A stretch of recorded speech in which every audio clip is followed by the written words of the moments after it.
नमस्कार दोस्तों, अज़्रू अकेडमी में आप सभी का एक बार फिर से बहुत बहुत स्वागत है।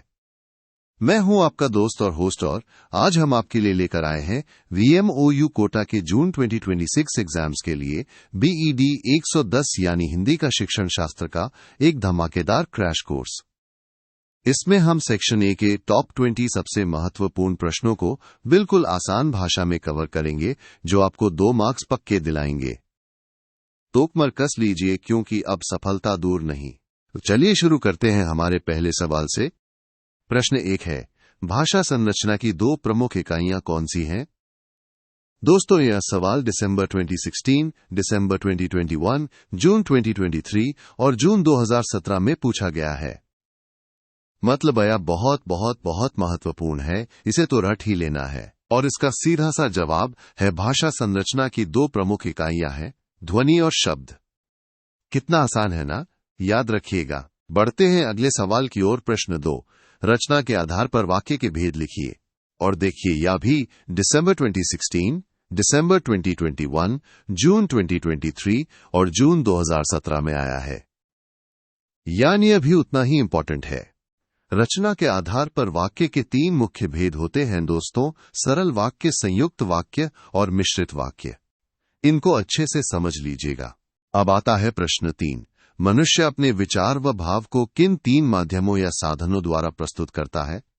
अरे वाह, ये तो JUNDEC 2020, जून 2024, जून 2023 और जून 2017 में भी पूछा गया है। मतलब यह सवाल भी आपके नंबर पक्के करा सकता है। मनुष्य अपने भावों को व्यक्त करने के लिए मुख्यतः 3 संकेतों का प्रयोग करता है, स्पर्श संकेत, दृष्टि संकेत और श्रव्य संकेत। है ना, कमाल की बात। चलिए प्रश्न 4 पर आते हैं।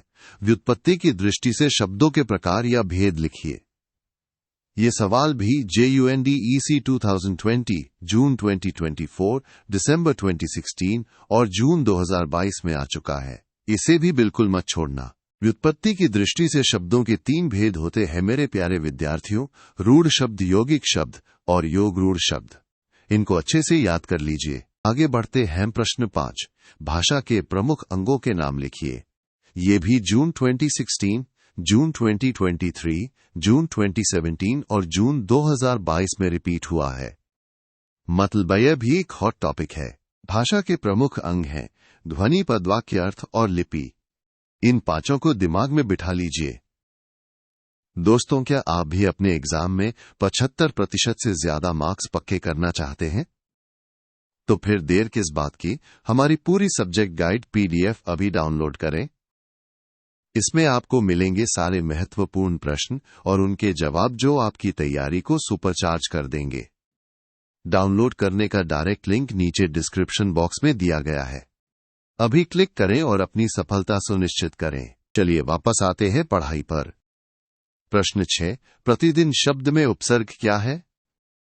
यह है सवाल JUNDEC 2020, जून 2024 और जून 2019 में पूछा गया है।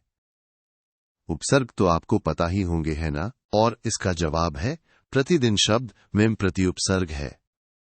बिल्कुल सही सोचा आपने। अब एक कथन वाला सवाल। प्रश्न 7, भाषा संसार का नादमय चित्र है, ध्वनि स्वरूप है। ये किसका कथन है?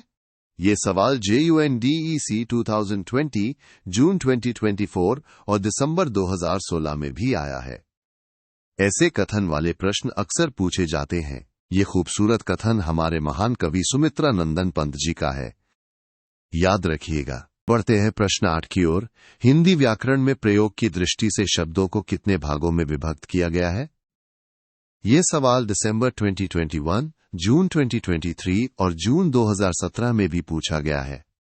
बहुत ही बेसिक और महत्वपूर्ण सवाल है ये। हिंदी व्याकरण में प्रयोग की दृष्टि से शब्दों को 2 मुख्य भागों में बांटा गया है दोस्तों, विकारी और अविकारी शब्द। इनके बारे में विस्तार से पढ़ना मत भूलिएगा। अब आता है प्रश्न 9, भारत में हिंदी में ईमेल का प्रारंभ किस वर्ष में हुआ था? ये सवाल JUNDEC 2020 और जून 2024 में भी आया है। करंट अफेयर से जुड़ा हुआ सवाल है, ध्यान दीजिएगा।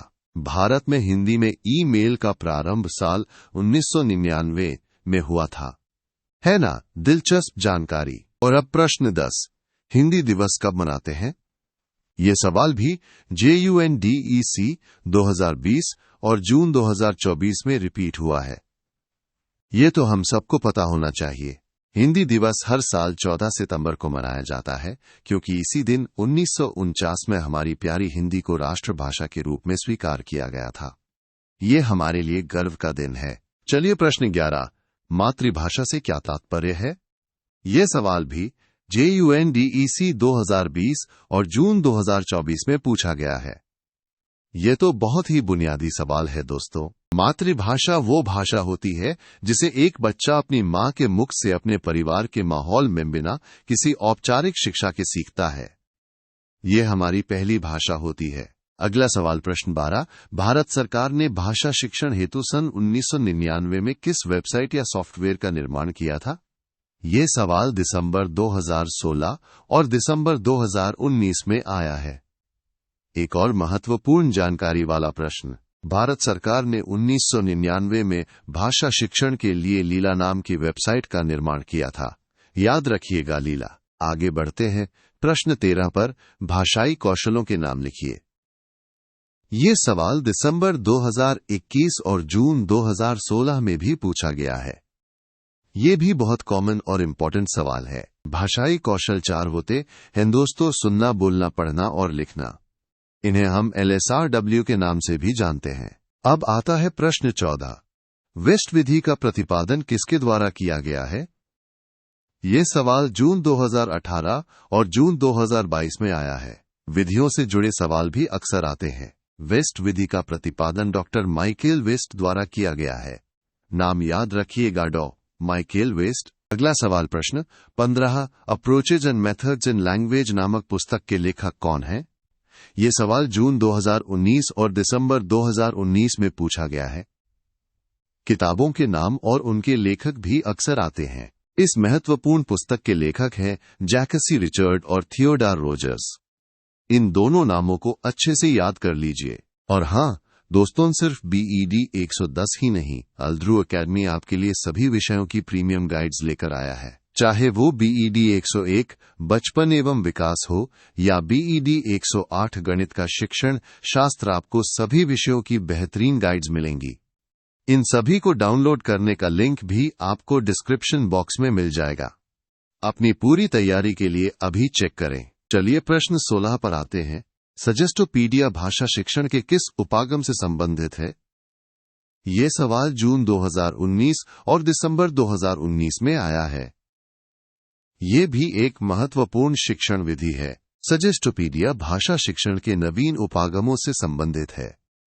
ये एक आधुनिक और प्रभावी तरीका है। अब आता है प्रश्न 17, संधि की परिभाषा लिखिए तथा उसके प्रकारों को भी बताएं। ये सवाल जून 2019 और जून 2016 में पूछा गया है। संधि तो हिंदी व्याकरण का आधार है, इसे अच्छे से समझना है। संधि दो वर्णों के मेल से नया शब्द बनाने की प्रक्रिया है और इसके मुख्य प्रकार हैं स्वर संधि, व्यंजन संधि और विसर्ग संधि। इन्हें बिल्कुल मत भूलिएगा। चलिए प्रश्न 18, वाक्यांश बोधक की परिभाषा दीजिए। ये सवाल जून 2023 और जून 2017 में आया है। ये भी एक महत्वपूर्ण व्याकरणिक अवधारणा है। वाक्यांश बोधक का मतलब है अपनी बात को और गंभीर और स्पष्ट बनाने के लिए एक पूरे वाक्यांश की जगह एक ही शब्द का इस्तेमाल करना, जैसे जो कभी न मरे की जगह अमर। अब आता है प्रश्न 19, बाह्य प्रयत्न की दृष्टि से स्पर्श व्यंजनों के दो भेद लिखिए। ये सवाल जून 2023 और जून 2017 में पूछा गया है। व्यंजनों के प्रकार भी बहुत इंपॉर्टेंट होते हैं। बाह्य प्रयत्न की दृष्टि से स्पर्श व्यंजनों के दो भेद हैं, अल्प प्राण और महाप्राण। इन्हें अच्छे से समझ लीजिएगा। और अब आए इस क्रैश कोर्स का आखिरी सवाल प्रश्न 20, मूल्यांकन को परिभाषित करें। ये सवाल दिसंबर 2016 में आया है। मूल्यांकन तो शिक्षण प्रक्रिया का अभिन्न अंग है।